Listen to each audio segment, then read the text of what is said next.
Yeah, going into week 4, 1 and 2 on a 2-game losing streak. I've seen this before and I don't like the ending, but hopefully it's different this time. We'll see down the line. What is up, guys? Welcome back to Soulback Sports, and I'm so back with another video. And today we're going to be doing a preview of the upcoming game this Sunday at Soldier Field against the Los Angeles Rams.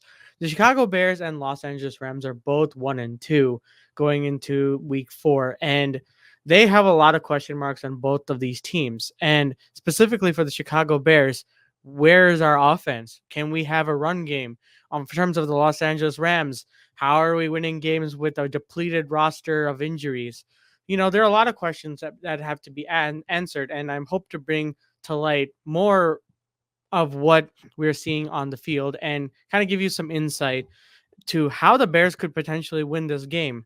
And as I mentioned, the Los Angeles Rams right now are currently really injured and have a lot of people on IR, like most notably Cooper Kupp, Puka Nakua, John Johnson, and et cetera, et cetera. And a lot of their team, in terms of their defensive tackles and their defense, are relying on rookies like Jared Verse to potentially give them some kind of like defensive stoppage. And the Chicago Bears, on the other hand, are trying to find their identity in terms of their offense. Their defense seems to be still really good and, potentially even top 10 in the league. And it's just that the offense continuously lets them down. And eventually they let up points due to the fact that they've been on the field so much. So, I'm going to go with the offense first. The offense last week showed a significant improvement with Caleb Williams. He threw for 2 passing touchdowns, 363 passing yards, currently top 15 in the NFL with 630 passing yards, a record for the most passing yards by a Bears QB. For a rookie QB, excuse me. And then Roma Dunze also had a coming out of the game where he averaged for 6 receptions for 112 yards for 1 touchdown. And you got to be asking yourself, these are pretty solid stats. How did we lose the game? Well, we had no run game. And the run game, because it was non existent, had to force Caleb Williams to throw the ball over 50 times, which is truly not sustainable. And the thing is, it begs the question to ask, what is Shane Waldron really doing? Or better yet, is Eberflus meddling in with Shane Waldron's play calling to kind of hold back Caleb Williams from doing any turnovers or potentially causing a play that can backfire on the defense? And he did show some great things. Like Caleb did throughout this game show a lot of good things. One specifically being a very good pocket presence, throwing some anticipation throws, and getting the ball out quickly. I think that's one of the main things that, seems to be missed in translation. And, having that ability to get the ball out quick as a rookie is really important. However, it's being ignored due to the fact that he had some glaring issues and not to the fault of Caleb Williams, but to the fault of the offensive scheming and the offensive line, making him a little bit erratic in the pocket. I'm just not saying that majority of the issues were on him, but coming into this game against the Rams, you have to face against another depleted defense, and it's not like they have the top 5 defense or top 10 defense. They are like hurt throughout the roster. The last week's game was an injury bowl between the Los Angeles Rams and the 49ers, and the Los Angeles Rams were able to come back and win that game. But the Chicago Bears, on the other hand, faced the Indianapolis Colts, where we had a chance to, solidify a win, but we blew every opportunity that the defense gave us and allowed the Colts to take over the game when Anthony Richardson did not have a great game. So that begs the question, what do the Bears need to do offensively to win this game? And it's pretty clear. It's have a good run game or utilize the weapons that you have, i.e., Roshan Johnson, Khalil Herbert. DeAndre Swift is not your only running back, Shane Waldron. Utilize the other two that are really your strong backs and can really go through an offensive line and know how to make good cuts and through the A gap and get yards and move the pocket. Because DeAndre Swift, as much of a running back, he is, when we got him, he wasn't the main reason we got him was to be a receiving threat as well as a running back threat as well on the outside. But running him outside, like as a main back, and expecting him to get some yards after the carry, is not going to work. And it clearly hasn't worked because he has been statistically really bad. 68 rushing yards for like probably over like 30-ish carries, and that's not good whatsoever. Like, really not good.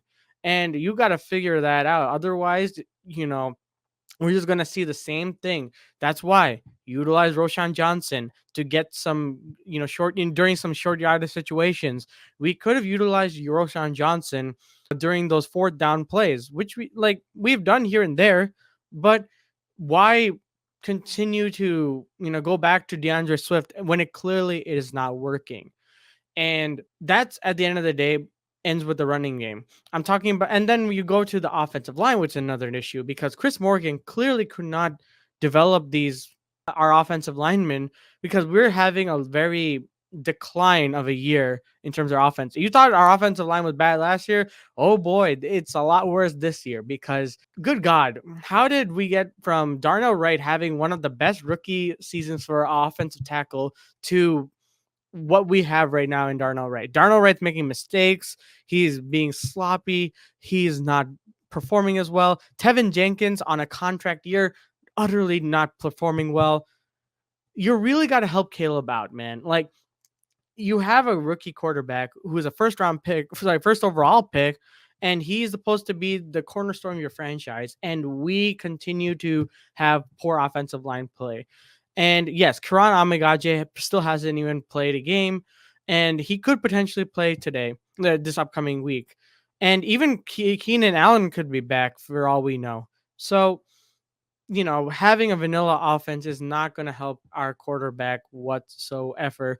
And the offensive line has to help out. You have to scheme very well. You have to make sure you get your tackles. And for the love of God, don't let Cole Kmet get one-on-one coverage against an edge rusher. Last week, it was against Layatu Latu, and he got immediately blown up and caused a strip sack fumble for Caleb Williams. And utilize the tight ends. Tight ends are supposed to block, but not like that. Shane Waldron has to really get his game back and utilize the game, like things that work. And if DeAndre Swift is not working, don't use him. Like, don't use him so much. Like, do the things that work. Anyways, in terms of receiving, DJ Moore, Roma Dunze have been kind of carrying the load. And even for the last game, Cole Kmet was very involved and had a touchdown and with 97 receiving yards. Really good start for Caleb Williams in terms of, getting a connection between Rome and, Cole Kmet. And one more thing as well about the deep ball accuracy. I think Caleb really needs to get that accuracy under control because there were so many opportunities for him to, connect. But you could also blame it on the play calling because for some third and short situations, you don't want to throw for like 20 yards. That makes no sense. And if the offense that the Indianapolis Colts had is going to be present, or like the offense against the Indianapolis Colts is what's going to be present against the Rams, then we're going to be in a deep trouble. And I think we're going to be down 1-3. If not, I think as long as we go to our strengths, I think we can still have a great shot at winning this game. Going to the defense really doesn't really not much to say. They've been really good and held down the fort. They've been really good against the Texans. They've been really good against the Titans and even the Colts until the fourth and third quarter when they were gassed because the offense could not stay and sustain long drives. And, that just led Jonathan Taylor to just run through them. So I'm not going to give like the defense a lot of like slack last game. They tried their best. The offense just didn't show up whatsoever. And yeah, I just expect them to do what they continue to do. TJ Edwards has been playing out of his mind. Tremaine Edmonds has been playing really well. Jalen Johnson has, I think, 2 interceptions so far this season. So that's been really great. I love to see that from him. And, Yeah, our secondary continues to show out, and it's it, I just wish the offense would just show up, man. If the offense just shows up, even like I want to say 70%, I think we can still win this game relatively easily.